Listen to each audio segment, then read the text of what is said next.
Hello Lune, and welcome back. As some of you have may seen in my most recent post, while I did record a reaction and analysis to the We on Fire concept clip, I unfortunately did not screen record. So instead, I'll be going over the clip and photos and how it connects to Anteam's new story, The Witch of Yerasah, with some clips from the reaction I recorded included. Now, one thing that sets this concept clip apart from the others is its direct link to the lore. While their concepts from their previous albums would typically hint at what we may see in their music videos and story, their concept clip and photos for this album directly use the names and symbols tied to the Witch of Yerasah and their role in the lore, meaning that it's likely that this entire album will be related to their story. The Witch of Yerasah, as some of you may know, takes place 10 years after the Grey City, and about the same amount of time before the present story, Dark Moon 2 Moons.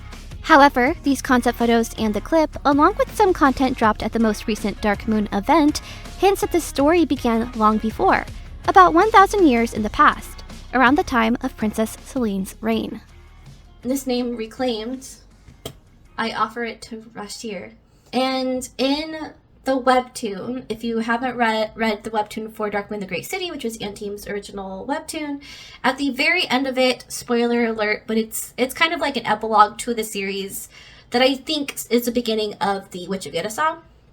At the end of it, Najak and the pack run into a character, and we don't know who she is, but it shows you a flashback, and then it's the character that they run into having a memory, but she calls Najak Rashir.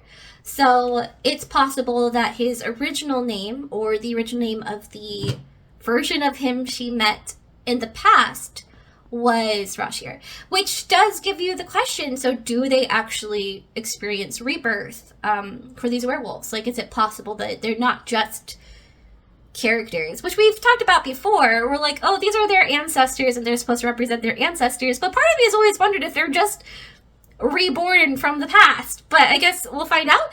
Anyways, so Rashir is Najak. It was his original name, so when she says I offer it to Rashir, it sounds like she's saying that she's offering Najak's name to Rashir. So it's possible that in the past, the original Najak, which is currently the name of Nicholas's character, was a name passed down in one of the wolves' tribes, and was passed from Enid to Rashir 1,000 years ago. And the soul of Rashir continued on, and in the present reclaimed the name Najak. Though this does beg the question of Enid's identity. While the concept photos and clips seem to indicate that this is all a scene from the past, the most recent events from Go In Blind and Back to Life showcase that this Enid still exists. And the tombstone that her body lies in claims that her soul is eternal, with her name belonging only to her. However, does this mean that Yerasah is also a place that existed in the past? Or is it actually that these events are the present, and the Alpha that they will soon meet will, unfortunately, not have a happy end? In this concept, the boys mourn the one who was once their Alpha, with some holding flowers or petals, and others even holding dog tags, which can symbolize a soldier lost in battle. The flowers are referenced in the text that says, "When the moon rises, memories bloom into form." This could mean that when Enid reawakens, the souls connected to her are once again born, or that when her soul moves into a new body, her memories return, making her Enid once again. The flowers, at least the yellow ones, also kind of reminds me of Anteam's music video Firework, which I mentioned previously could be related to dreams or wishes. And lastly, we have Joe, who gives off a more ominous presence in this clip. His portion of the clip reminds us almost of the concept clip and photos for Go In Blind, where he stabs the table almost furiously. His part of the clip begins with a text that says, "A crimson ember that survived the ashes." It's then here that he burns what seems to be the paper that Ouija was holding, as if turning some sort of blueprint or plan to ash. While I initially thought that this ember represented Enid and her soul that continues to burn brightly still, I now wonder if this ember is instead some sort of grudge.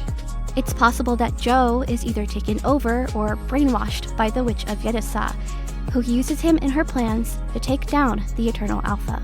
But of course, this is just a theory, so we have yet to see. A few more things that I'd like to mention are the angel wing that some of the boys hold, could represent the loss of life that belonged to Enid. The luminous beings that surround Taki, I feel, can be representative of souls lost in this battle, possibly the battle to protect the kingdom of Vargr 1,000 years ago. And this symbol, which I mentioned before, we learned is the symbol of Xolotl, a mercenary group of werewolves that reside in Yerasah, and is most likely led by Enid, meaning that the flight to Yerasah we see in Antim's Yuki Akari is most likely an invitation to this mercenary group.